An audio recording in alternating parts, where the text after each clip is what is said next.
Agora, no meio dessa ebulição toda, o presidente Lula vai participar da Assembleia Geral da ONU. E vocês sabem, o Brasil tem a tradição de fazer o discurso que abre a Assembleia Geral da ONU. Então, vamos entender agora com o Eliseu Caetano como é que deve ser, porque essa visita do presidente Lula acontece em meio à condenação do ex-presidente Jair Bolsonaro.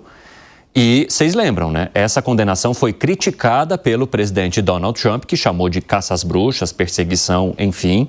E o encontro vai acontecer em Nova York. E aí, ô Eliseu Caetano, o que a gente pode esperar em termos de discurso e de também, digamos, presença dos brasileiros? Porque me parece que está havendo uma certa dificuldade em liberarem todas as autorizações para a comitiva que vai com Lula aí para Nova York, né? Bem-vindo. Exatamente, Cine. Muito boa tarde para você, para os nossos colegas debatedores e para todo mundo que acompanha a programação da Jovem Pan. São muitos pontos que precisam ser ligados na tarde dessa segunda-feira para a gente tentar entender melhor essa situação. Porque o presidente do Brasil, Luiz Inácio Lula da Silva, vai viajar para cá, para os Estados Unidos, já nesse final de semana, onde vai ter uma série de agendas até o dia da abertura da Assembleia Geral da ONU, que vai acontecer no próximo dia 22. Como você bem disse, Evandro, geralmente o discurso de abertura é feito pelo Brasil, porque lá atrás, na época da criação da ONU, foi o Brasil, o primeiro país a levantar a mão e dizer: eu apoio a Organização das Nações Unidas. E aí, de quebra, ganhamos essa missão e, desde então, todos os anos, o discurso de abertura é feito pelo nosso representante maior, por quem está no poder naquele momento. Respondendo à sua pergunta, Cine, sim, a viagem de Lula está marcada para acontecer justamente após o presidente do Brasil responder às críticas feitas pelo presidente daqui, dos Estados Unidos, Donald Trump, sobre a condenação de Jair Messias Bolsonaro a mais de 27 anos de prisão pelo STF brasileiro. Trump chamou a condenação de injusta e de politicamente motivado, que irritou Brasília. E, em resposta,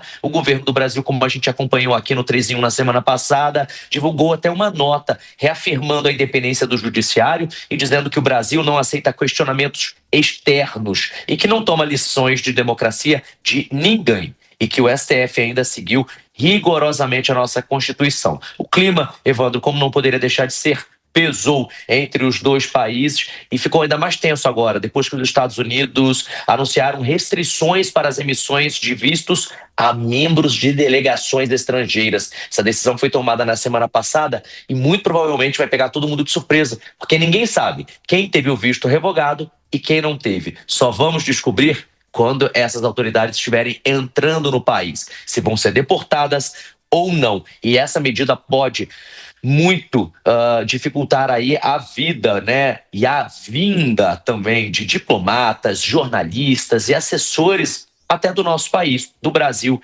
para Nova York. O Itamaraty protestou também com relação a isso e avalia levar o caso aí para instâncias internacionais, argumentando que essa decisão fere todos os acordos que garantem a presença dos membros, dos países membros da Organização das Nações Unidas. Já na tribuna da ONU, também respondendo a sua pergunta sobre o que Lula deve falar. Então vamos lá. Além de defender a democracia, que deve ser o tom central, o Luiz Inácio Lula da Silva deve responder indiretamente as críticas vindas de Washington. De acordo com as informações de bastidores em Brasília, o presidente quer colocar o Brasil como liderança em temas globais, como, por exemplo, cobrar aí ações urgentes contra as mudanças climáticas.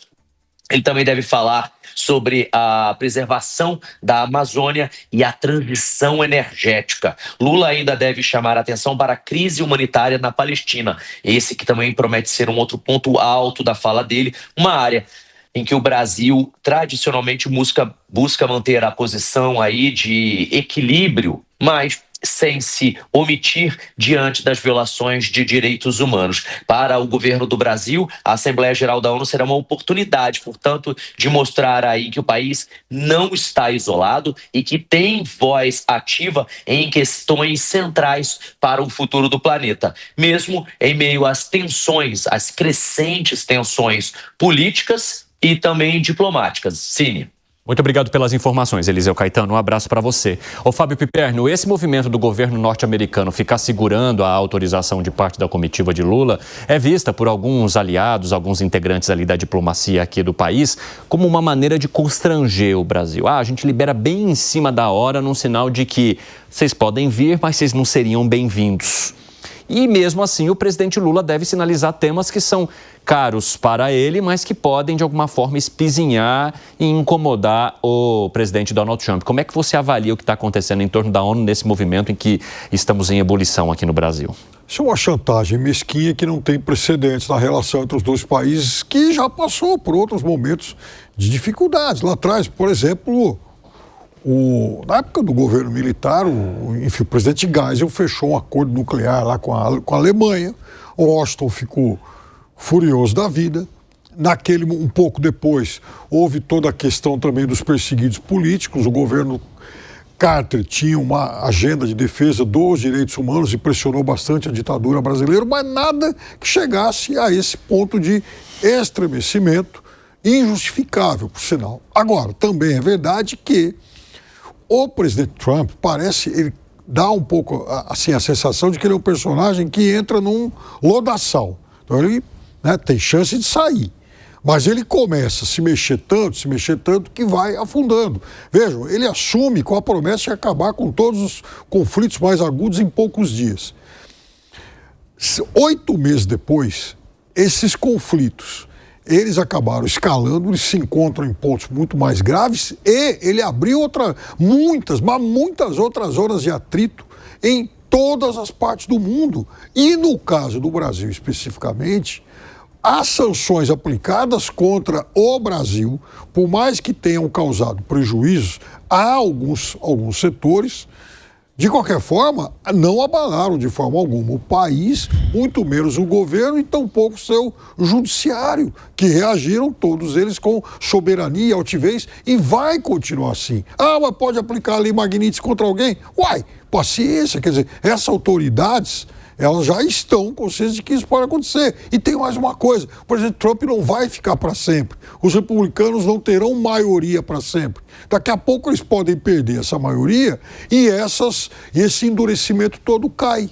É interessante essa observação que você faz sobre Trump ter comprado brigas mundiais, digamos, porque a gente fica imaginando como é que vai ser o clima nessa Assembleia Geral da ONU, com essas várias nações chegando ali em Nova York, cada uma com a sua reclamação e com a sua insatisfação em relação às políticas tarifárias ou ideológicas adotadas por Donald Trump nas últimas semanas. Entre essas nações, o próprio Brasil. Agora, Bruno Musa, o presidente Lula sinalizou em entrevistas, e mais uma recente agora aqui ao New York Times, que o Brasil está aberto à negociação, que o Brasil quer sim sentar à mesa para poder diminuir essas taxas que foram aplicadas, as taxas de 50%, como se ele estivesse mandando uma cartinha, um recado para Donald Trump antes de fato pisar no país. Mas você acha que existe um clima para esse diálogo agora? Ou o julgamento também, o próprio julgamento de Jair Bolsonaro, que era uma pauta criticada por Donald Trump, acabou aquecendo demais as coisas e a gente vai precisar esperar elas esfriarem? Olha, Evandro, eu não acho que há clima algum, mas de qualquer maneira a política cansa de nos surpreender em absolutamente tudo, até mesmo naqueles encontros protocolares. Quem não lembra? Quando o Lula esteve na Argentina, depois de visitar a Cristina de prisão domiciliar, esteve ao lado do Milei, onde o Milei estava com aquela cara séria, não esboçava nenhum tipo de sorriso. Justamente me pareceu que ali a expressão do próprio Milei, e inclusive do próprio Lula, era uma expressão sincera. Ora, não queremos estar aqui um ao lado do outro. Mas eu acho que nessa forma agora com o Trump escalou. Se nós lermos essa matéria que você falou, essa entrevista dele no New York Times no final de semana, nós vemos que ele manteve, ao menos na minha opinião, aquele mesmo discurso, aquela mesma narrativa que não vem surtindo efeito.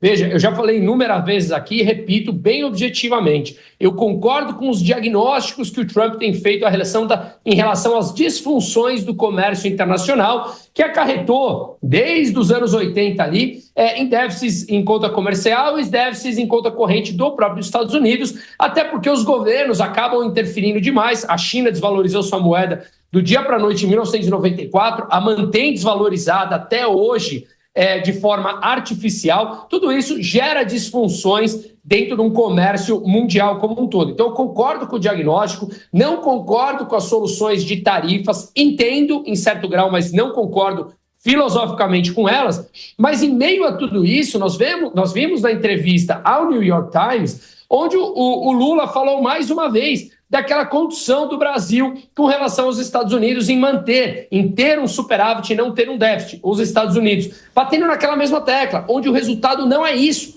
Veja, o Marco Rubio acabou de falar há pouco numa entrevista da Fox, não sei se foi hoje ou ontem, falando que está à beira de novas sanções. Então, esse discurso não funciona, não é isso que os Estados Unidos está de olho e a gente precisa mudar esse discurso. Afinal de contas, nós somos a ponta mais fraca nisso e sofreremos mais com sanções impostas. Alan Gani, o presidente Lula também fez a manutenção do discurso sobre soberania. Diz que a negociação em torno das taxas e da economia está aberta, agora a soberania do país não entra em pauta. Essa sinalização é importante ou dificulta? Porque, por outro lado, também não haveria como o presidente baixar a cabeça para Donald Trump nesse momento? Olha só, Evandro, é claro que cada país vai defender a sua soberania e é claro também que o presidente Lula, como chefe de Estado aqui do Brasil, ele não tem nenhuma ingerência sobre a justiça, ele não pode fazer nada. Então, neste sentido, o discurso é correto. Os Estados Unidos têm todo o direito, eles têm lá os critérios deles para aplicar a tal da Lei Magnitsky, da mesma maneira que aqui no Brasil a gente pode aceitar ou não, né, a imposição da lei, né, se vai mudar uma decisão judicial ou não. Agora, as críticas de Donald Trump são do jogo, da mesma maneira que o presidente, durante a campanha eleitoral lá nos Estados Unidos, Trump versus Kamala Harris, fez pronunciamentos bastante duros contra o Donald Trump, dizendo ali, associando ao fascismo, e a verdade é que Trump ganhou as eleições. Então, esse tipo de discurso mais inflamado acaba ocorrendo. O Trump não chamou, né, o governo aqui de fascista, muito pelo contrário, nada disso, mas fez duras críticas, sim, de perseguição política, etc. Agora, eu não acho uma boa ideia, Evandro, concordo com o Musa, no atual momento, de ter um discurso político mais inflamado, de utilizar a ONU ali como uma espécie de palanque político. Por quê? Porque a gente tem muito interesse com os Estados Unidos em jogo. Então, a pergunta a ser feita é, o que a gente ganha com isso, com esse tipo de discurso? A gente tem muito a perder, porque, veja, os Estados Unidos são disparado o principal parceiro de investimentos do Brasil, que mais coloca grana aqui dentro anualmente, segundo a China. Mas não precisa, mas para que fazer esse discurso? Olha, se condenar o Bolsonaro, você vai ter mais sanção. Aí eu vou ficar quieto? Não, simplesmente é o seguinte, o Lula ele pode dizer lá na ONU que, olha, eu sou chefe do executivo, isso cabe à justiça, mas para que ir fazer o confronto, mas aí eu acho que ele faria uma defesa do governo. Eu acho que a gente não ganha nada com isso. Aí eu acho que ele faria uma defesa do governo e não do país. Eu acho que é o dever dele, ele é o chefe de Estado. Fala, não, escuta, no meu país mandamos nós. Se nós resolvemos, se o país resolveu punir alguém, isso não é dar conta de ninguém. Não, e veja só, por hora, a punição é em cima de um ministro, né? A tal da Lei Magnitsky. E alterou a decisão judicial? Não alterou a decisão judicial.